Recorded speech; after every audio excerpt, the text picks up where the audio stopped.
Good morning, everyone. I'm Tanushree from CPO Innovation. Today, we are launching our first webinar. The topic of the webinar is Supplier Matters, which will focus on why supplier matters, the strategic steps of supplier selection process, how performance governance is an edge to supplier excellence, and then the top 10 attributes for supplier selection. This webinar is in partnership with Imami Limited. Imami Limited is a flagship of Imami Group. Its FMCG division is largely engaged in providing Ayurvedic medical products, cosmetics, and healthcare segment. Now, I would take the pleasure to introduce the speaker of the webinar, Mr. Aditya Verma. Aditya is the Vice President Procurement with Imami Limited. He has an experience of 26 years in this domain and has worked with organizations like Honeywell, DuPont, GSK, PepsiCo, and Dabur. So now, with no further delay, I would invite Aditya to take the webinar. Aditya, over to you. Thank you, Tanushree. Thanks a lot. And let me give a brief introduction on the subject. Like we are going to talk about supplier matters, and as we know that everybody who works in the procurement, the basic focus area is always to see the efficiency of the supplier. And in today's highly competitive global marketplace, aspiration is to find new ways to create and deliver value to the organization. And when we talk about deliver value to the organization within the procurement function, I think everybody will agree that 90% the value proposition comes from the supplier. And hence we say that is the quality of thinking and simplicity application aspect which gives an edge to stay ahead in procurement world by managing these suppliers. We typically say that price has been a critical competitive variable in the global market, but I think what comes before price is the supplier's competencies, supplier's ability to deliver expectations, supplier competitiveness, and if we have a wrong vendor selection, that can jeopardize all our efforts. So henceforth, we thought let's talk about suppliers matters. I would request Tanushree to help me in terms of just helping me in changing the slides, and so that we can talk about and we can take any questions thereafter or during the call, as and when we come across any issue.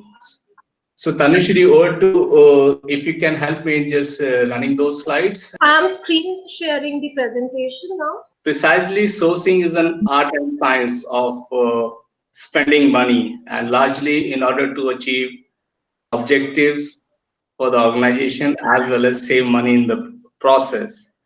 Typically, always have three options. One is the to earn optional high efficiency, professionalism, and creating a strategic value through our activities, what we do. Hence, analysis of important criteria is very important to simplify our complexity and take care of the factor.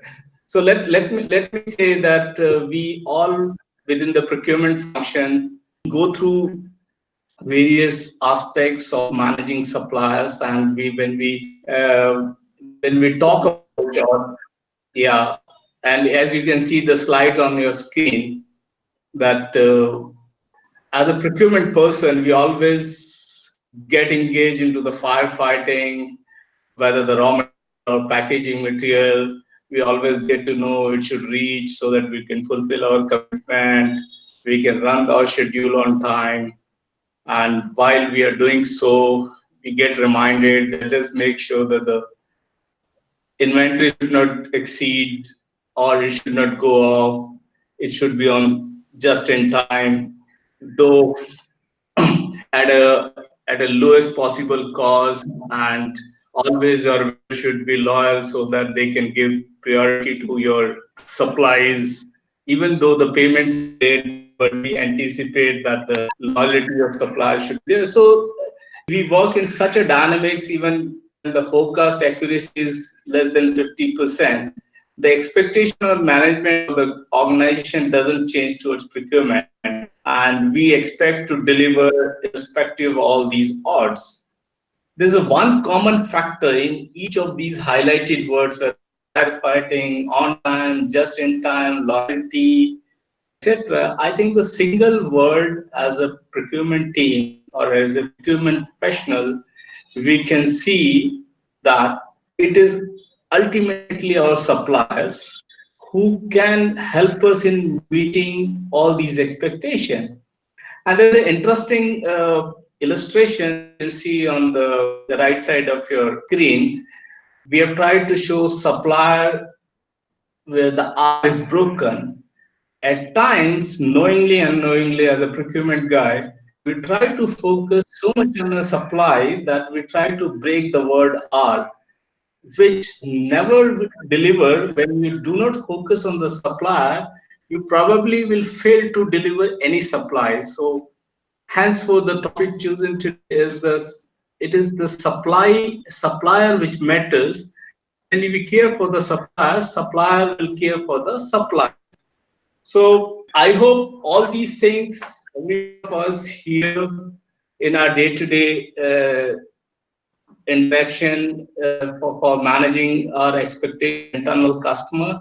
So I will just take further enhance on this and take you to the next slide. The next slide. So this is the picture which we try to enforce when we say supplier matters, and you can see there are four gentlemen standing the back of the four gentlemen. So what we try to say that when we say supplier matters, you change back to the previous one. I think just pick this. Yeah, this we are trying to say when we work on the various supplier, and with this picture, we get to have these kind of a different supplier. So what I'm trying to project you to make it more simple to understand. The first one, the person facing against the wall and standing on the floor, is the kind of supplier who do not have any kind of a knowledge base or visibility, wisdom, and they vision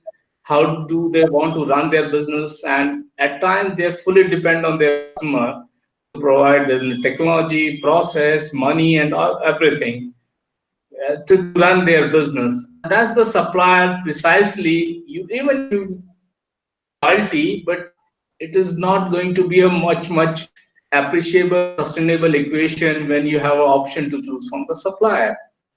The second one, the guy you see on having books and the currency, and this is basically a supplier having the maximum exposure visibility of the whole scenario. And when we say books and currency, it largely depict that as a right supplier, one has to have a right balance of the knowledge and the finance. If you have a knowledge, if you have enough of funding, you can materialize things, and you can expect this supplier to become a global competitor. The other difference between first and the two, if you see, the first one do not have any exposure to the outside world, and the second one has the full picture and full exposure to the outside. And that exposure means that supplier has a global visibility. Then there's a third supplier who's standing on the knowledge. These are the kind of supplier I think at one point of time when I started my career in chemical industry was known that India is very good country for developing samples. People have very good knowledge base, and indeed it is. And that's why the reason was that initially India has a good base for getting the samples because people have a knowledge, but somewhere the entrepreneurship, the funding, and the staying competitive global market was a missing. And henceforth, this person have a little visibility to the external world and largely banking only on the knowledge. But you always need, if you're in business, you always need balance of knowledge funding, and entrepreneurship. Then there's the fourth guy, he's standing on the money. This is where the specific, there's a supplier who needs a knowledge, who needs to upgrade the technology process, but there are suppliers who always run behind the, after the money, and other than the money, there's no other criteria or importance. And these are the supplier no one wants, because in all these four scenarios, as a procurement guy, it becomes our responsibility as well as one of the major criteria to identify the right partner is who is the second in the row. So I'm sorry, anybody want to say something? I think in a nutshell, what we are trying to say in through this slide, that today when market is characterized by globalization, increased customer value expectation, expanding regulatory compliances, global economic crisis, intense competitive pressure, all these can be mitigated and fulfilled if my supplier has a right balance on the knowledge and finance. So we should choose those suppliers who can give us the sustainability as well as stability to our business. And that's again is the emphasis I'm trying to put why our supplier matters in a much more easier and pictorial stuff. Moving to the next slide, while we are talking about the supplier, it is actually equally important to know as a buyer what kind of a skill set and competency we should have. If you see half of the pie, which talks about supplier management and development, 14%, best practices 13%, planning and strategizing is 11%, negotiation 10%, cost analysis around 9%, and another legal aspects are is another 9%. So more than 50% is largely focusing on core competencies which is required from the procurement. My input to everyone that these are the focus area one has to calibrate himself and herself if they have chosen procurement as their profession, that what kind of a skill set and what level of skill set they have on these aspects. You may be good in leadership, you may be good in computer skills, you may be good on knowing the fundamental of purchasing, but I think these aspects of supplier management, best practices, change management, planning and scheduling, negotiation still going to drive core competency. And once we have a supplier and we have a right buyer, I think that is the perfect match which can deliver excellent function. So that's why I just kept to give a mirror to our own self that when we are working as a purchasing, where do we stand? We calibrate our own skill set on these different competencies and criteria. Okay, when we say right supplier, if I recall the basics of purchasing, there are 6 fundamental elements of purchasing. We say right quality, right quantity, right time, right price, right place, and the last but not the least one is the right source. If you go in the little deeper into the meaning, that right source is, or right source can only be right source when the source has capability. Source means supplier has a capability to deliver supplies at right time, at right cost, at right place, in right quantity, at right quality, as well as mitigate the risk or minimize or zero down the risk involved in the whole process. So if we are we are having capability to identify right source out of the available options, I think that would require a fundamental competency where we say sourcing is not only an art but it is science also. Science because There's an element of technology, process, etc. is involved, and art somewhere. It is also behavioral aspects, assessment of the supplier, what kind of things they are doing, what kind of a commitment level are there. And unless and until we do these aspects very carefully, very comprehensive way, then we don't have to spend too much of a time on our follow-up, on our various other hand-holding activities, or any kind of a crisis management, etc. Because the moment you spend too much of a time for those activities, which was the obligation and the responsibility of the supplier, it means there is some delta or some gap in our right source selection.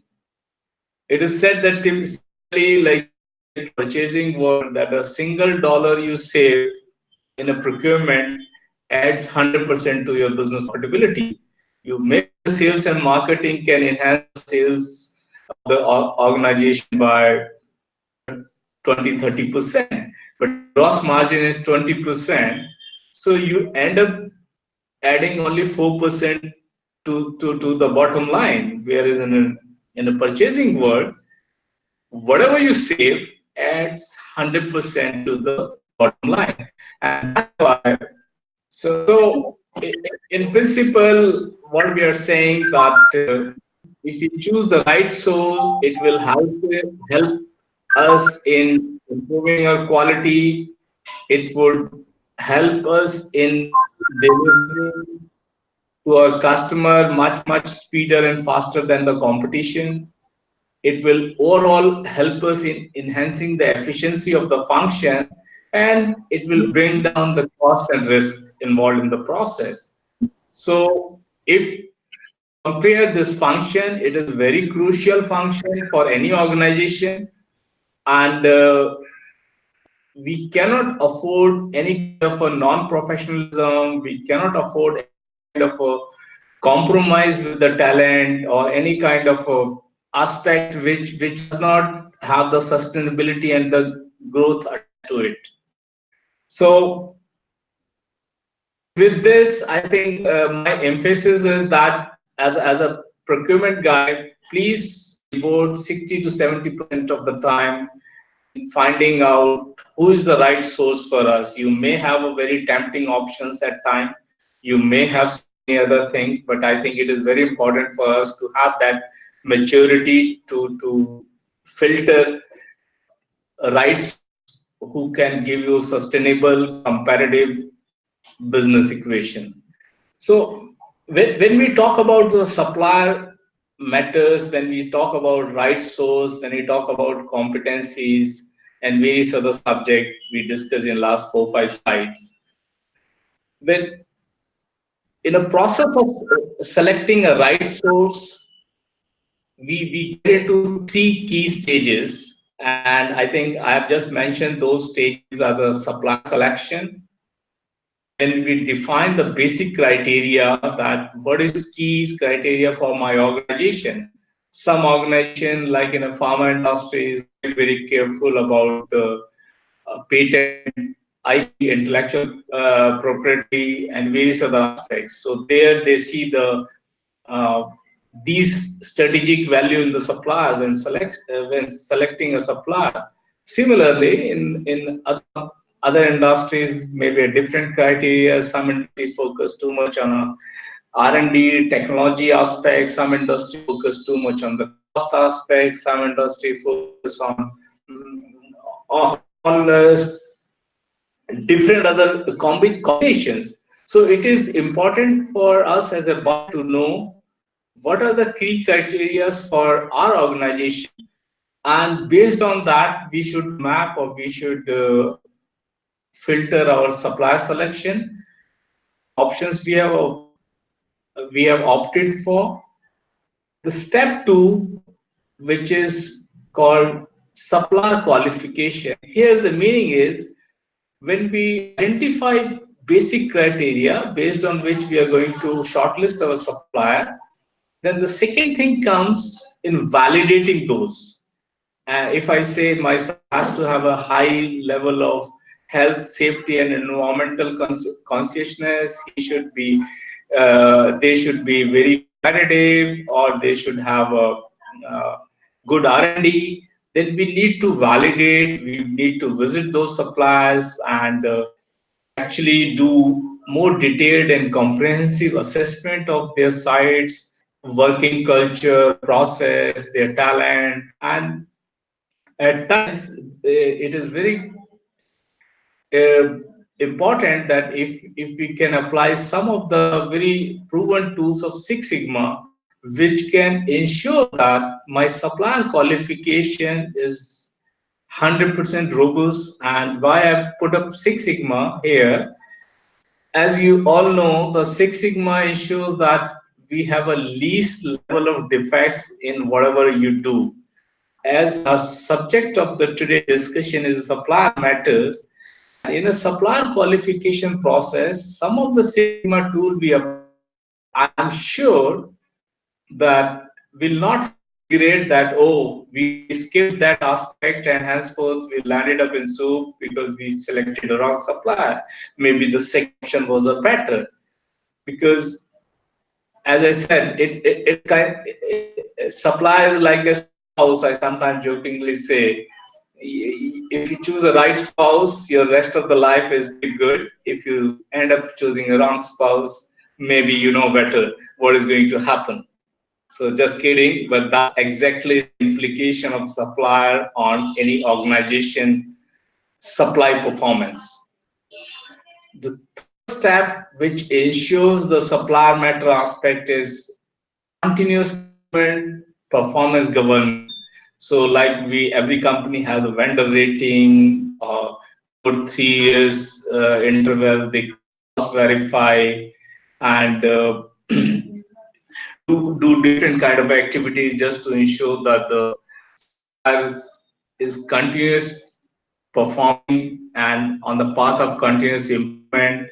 And for this, we use the tools like criticality grid or portfolio analysis, because when you're working on a portfolio analysis, we actually measure each and every supplier against the market complexity and our spend. And our focus goes on enhancing the competition and bring down the risk involved in our supply process. So if we perform these three aspects and focus 75% of our energy, our inputs, our resources, probably we will have to spend very less amount of time on this 20% or 25% activity.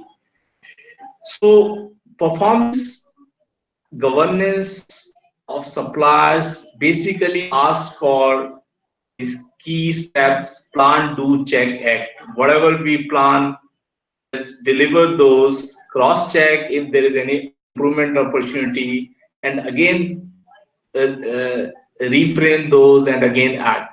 So this gives me a kind of a continuous improvement aspects, and everything is dynamic in this world today. And henceforth, if we put basic fundamentals in place and make sure supplier we use is free from major issues, etc. We have done our assessment more comprehensively. We might not have much more surprises later on. This subject is so critical and strategic that the many researchers have done their work on suppliers, and every industry, many countries have done various research projects on this and identified various parameters, how those parameters are important for their critical business. So some of those I have listed here in this slide. If you can see that there are different uh, professionals in the procurement world, they have written so many things and defined selection parameters. But one thing is very clearly emerging, that the quality, delivery, service, price. These are the four parameters you will find in all these 5 6 references. So it ensures that if we focus on these things, probably our business will not have a very many surprises, and it would help us quite a lot. And today's when major industry trend is looking into outsourcing, global sourcing, supply chain optimization, supplier consolidation. These areas can actually deliver value and maximize our performance while handling the cost at a minimum level. So if you see major advantages which is listed in this particular process was evaluating suppliers, collecting the performance data of the suppliers, seeing the supplier flexibility and what kind of a substantial cost management or cost saving the supplier is able to deliver, considering multiple inputs and outputs and simplicity of the whole process. So some industry or some people have highlighted that as a complex or difficult to operate on effective basis. But today with digitization and automation, I think these things have become much easier. You see the first reference is mentioned here of 1986. Probably many, only few companies were having digitization and automation at that point of time, at least in the Indian context. But now, with so much of artificial intelligence available all around the world, and a lot of things, a lot of complex job has been replaced by system and computer, it becomes much more easier for us to manage these and operate the advantage of this in our day-to-day operations and focus on our strategic step in terms of our key supplier selection. There are more than 30-40 attributes has been assessed in the typical supplier selection, and let me put it this way that this was also one of my topic when I completed my thesis, and so I have pretty much industry-wide experience on how the things works out when you work on your supplier selection process, and so majority of these factors, whether it's a quality, delivery, performance, warranties, production facilities and capacities, price, technical ability, financial position, compliances, communication, goodwill and reputation of the company, desire to do business. So all these parameters, we got industry-wide survey, that was the primary data collection, and we got into output of that survey that people have rated 25 attributes, 23 attributes in this particular ranking, where we taken the maximum weighted mean average, and if you see quality delivery performance has come appeared almost close to 3 point or more than 3 point level, which is reflected as extreme important. And as I said, that is not limited to FMCG, it is not limited to chemical industry, it is across industry basis. So we try to segregate based on the primary discussion, interview, survey, that which are the extremely important criteria, which are the considerably important criteria, and which are the average. And henceforth, when we try to make our own template, irrespective of the industry we are working, if we can pick up the relevant attributes and make sure that our supply selection process addresses, I know industry to industry dynamics may be different, and but that's why I'm saying means across the industry where the pharma, food, capital, engineering, chemical, and everything included, we got into these top 23 key factors criteria based on their business feedbacks or inputs we received. And henceforth, we can choose our, based on our specific need, that what is important for us, and these ranking may different, but as a generalized weighted mean average, these are the top ranking which is been identified as a more important criteria for evaluation of supplier selection. So when we talk about sustainability, sustainability is largely as sustainability we are talking is largely a public. Today, any organization, companies are coming under tremendous pressure to report on the environmental and social impact of their activities and on the step taken to mitigate those impacts.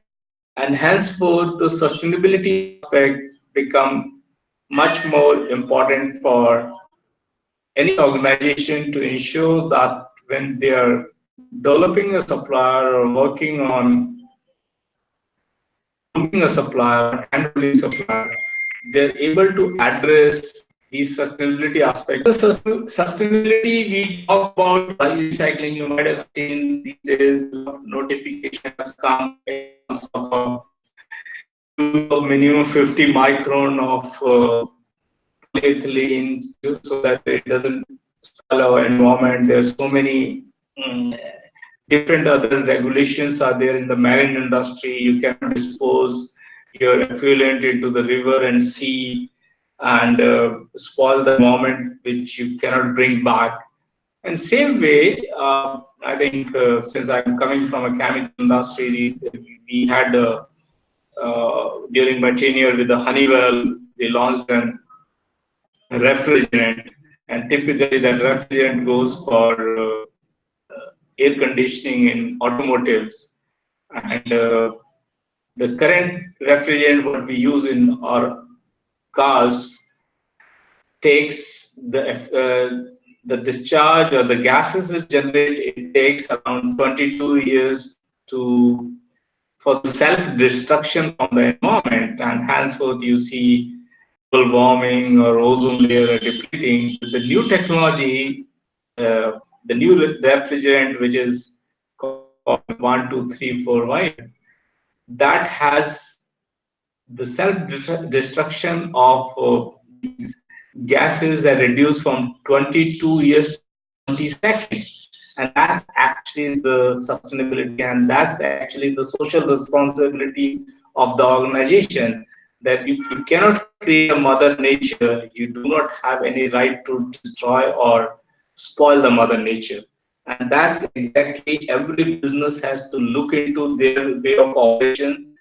Are they sustainable? Are they addressing and doing a kind of a cooperation and critical alliance with the peer group to ensure that uh, they, they create a sustainable equation, integrate their risk management or effective track and trace capability, responsible footprints, and what kind of procurement framework.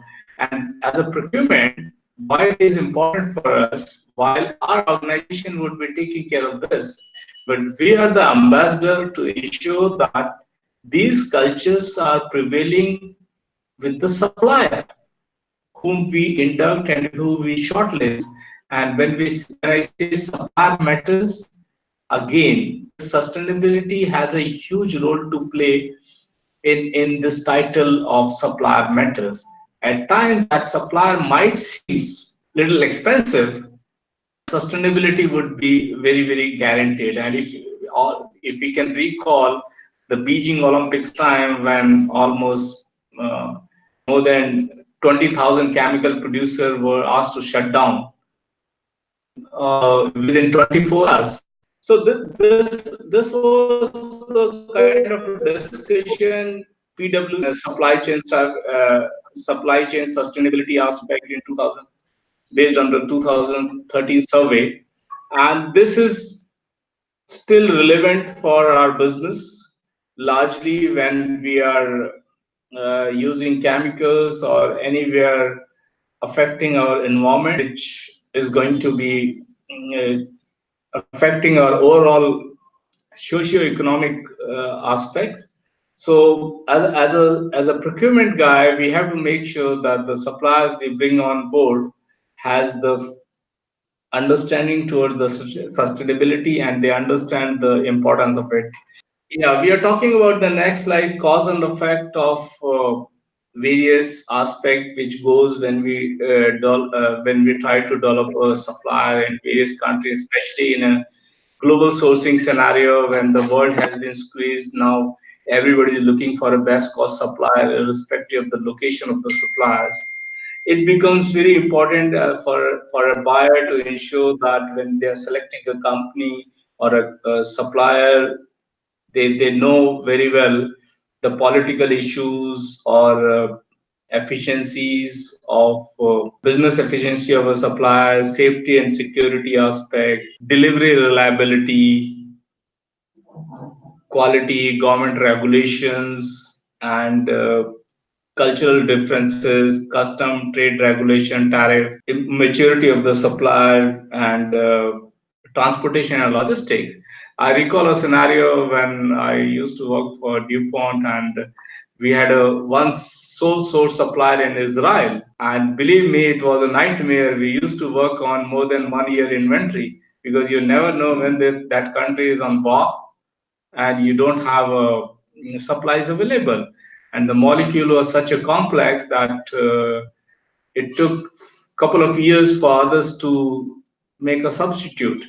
So if you pick up a supplier, for example, if you're working in India and if you have a single source based out of Pakistan, I'm sure you'll not be comfortable. So we need to know the political stability, we need to know supplier maturity, their culture, etc., etc.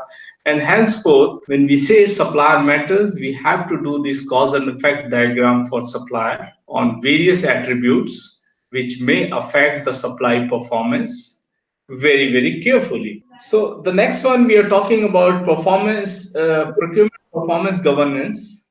And when I say performance governance, we talked about a little bit in the beginning that performance governance are measured largely based on purchase material price and cost, product quality, logistics, and purchasing staff and organization. So, in nutshell, I can say that it is the cost, quality, logistics, and people. And henceforth, we need to make sure that when we are choosing a supplier, we are aiming our measurement on the cost control, cost reduction possibility, design and development, quality control assurance aspect, delivery reliability, and training motivation, people quality, system and procedure, research, etc. And there are different examples to monitor those. For example, if you're talking about the cost control, we can have material based budgeting, variance reporting, price inflation, purchase turnover, and cost saving avoidance, return on the investment. Same way when we're talking about the quality design aspects. So you can look into the lot of engineering aspect, rejection, line rejection, product cost quality per supplier, etc., etc. And on the logistics side, again, the lead time, order blocking, what kind of automation, rush order, delivery reliabilities, JIT supplies, inventory turnover ratio, safety stock, and all those stuffs. We need to discuss with the supplier that how do they manage. Once we discuss these aspects, we'll have a much better and deeper understanding on the supplier management, and we could accordingly build our own safety aspects, minimum order quantity, etc., so that we do not have such surprises. Last but not the least on this performance aspect is the people we engage. Do they have a kind of a right experience, right understanding, right culture, and do they understand the different procurement analysis and various other purchasing excellence practice available or conducted? And believe me that many of the organization today spending huge amount of money in training their sales and marketing resource. I've seen very less organization spending huge amount of money in training their purchasing staff. But irony is, this is the same purchasing staff who has to handle on day-to-day basis the trained sales and marketing staff. So we are trying to put a cop, we are creating a cop, and then we are trying to put that cop against the black cat commandos and asking, hey guy, face and deliver. So we need to also fine tune our access, and we have to also clear our understanding. Yeah.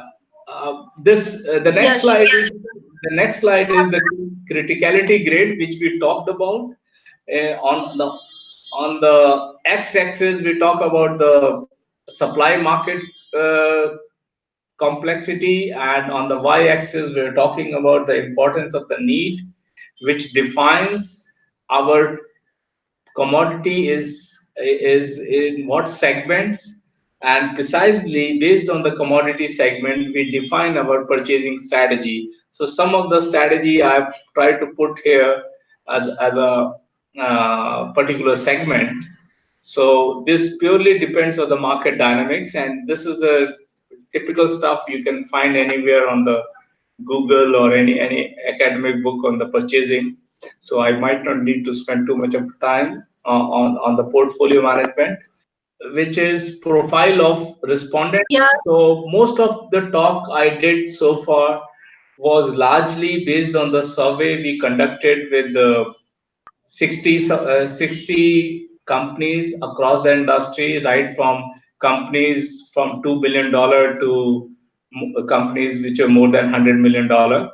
And just to give you that these inputs or these things which has been shared is wide across the industry. We have taken into consideration the small companies, medium-sized company, and the larger companies.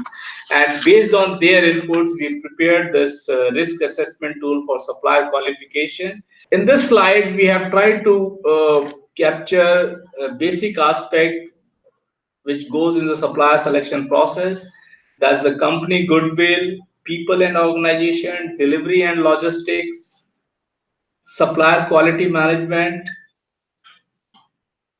HSC and social responsibility, financial soundness, and manufacturing and innovation. And this slide, so this is basically key attributes, and we allotted some kind of a value from 1 to 5 scale to each attribute, and use that, made this template that if you want to do supplier assessment, if you want to do some kind of a preferred supplier filtration, you can use this tool and make your own tool based on the priorities and significance of your own industry, and see that these tool is going to pay back when you pick up a supplier on a real merits which come across in terms of the uh, score. So the next slide is on the governance is key to success. We talked about it in the past, that how the supplier performance scorecard and supplier performance measurement and supplier contract measurement has to happen. And there is again a different industry has a different process in place. And I'm sure in your procurement world you are well aware on supplier performance management aspects. And this slide next is when we say too often in the past suppliers were selected primarily on the basis of the cost, and that proved costly. So many times focusing only on one attribute might not deliver you the expectation which is sustainable, which is in the best interest of the organization. So as a buyer, we have also different obligation to ensure that we communicate this message right across to the senior management, that cost is one of the criteria and it should not be the overall criteria of selecting any supplier. And based on various analysis and make the thing a little simplified, I just picked up top 10 ranking, and from across the industry perspective, these are the top 10 attributes we should look into the supplier when we are choosing supplier. And since these are the output which has come right from a diverse set of industries, more than 150 plus purchasing managers of different companies, and I tried to consolidate those and listed out this. The first criteria comes on the product quality and consistency, second on time delivery, third on the contamination and prevention, something to do with the quality again, fourth is confidentiality and IP protection, fifth is global cost competitiveness, sixth is compliance of law and ethical standards, seventh is manufacturing technology and innovation. Eighth is company goodwill and market reputation. Ninth is corporate health, safety, and environmental aspects as well as social responsibilities. And 10th is organization efficiency and response. And if you say the 10th will be by default delivered if the top 9 are in order. So that's how we try to identify supplier, and very soon I'll be actually publishing a book on this subject, Supplier Matters. The book is under printing, and maybe I'll be launching that book sometime early January. You may see that book, which is going to talk about more comprehensive way and all these aspects, maybe through Amazon or maybe through bookstores. And this will emphasize that how important it is for any procurement professional that to focus on the supplier matters. So that's it from my end. Tanushri, I'm okay if there is any question or query from anyone, because we are almost on the dot as per the time. So there is a say that coming together is a beginning, keeping together is a progress, and working together is a success. So I look forward that we as a procurement work together with the rest of the organization, rest of the department in the organization. Thank you very much for your participation. Thank you. Thank you, Aditya. Thank you, Aditya, for the presentation. And we have a few questions. The first question is coming from Prashant. He wanted to discuss more the pie chart, which depicts 50 points. Pie chart which depicts what? 50% of the core competence. Okay, okay, okay. So what see, this pie chart is largely on the competency profiling, which has come across the industry when they choose their supplier, they choose their buyer, what kind of a competency and the experience profile they look for based on their past record, experience, etc. And on a criticality grid, how do they measure that the buyer should have these competencies? So I would say that it is a basically consolidation of the hiring manager, that when they look for a buyer, what kind of a competency they look into as a total personality. So this is something I thought would be important to know, that how industry looks the competency in the purchasing guys. So any specific. I wanted to ask you about the source of this pie chart. Okay, I think this source is more to say with some secondary information and some primary data collection. As I did my PhD in these aspects, so this is more from a different literature survey as well as some primary data collection. Great. So thank you, Aditya, for your valuable insights. Now we are closing the presentation, the webinar. Thank you, Tanushree. Thank you. Thank you. Thank you, Aditya. Thank you, everyone, for attending this webinar. Thanks a lot from CPO Innovation. Take care. Bye. Bye.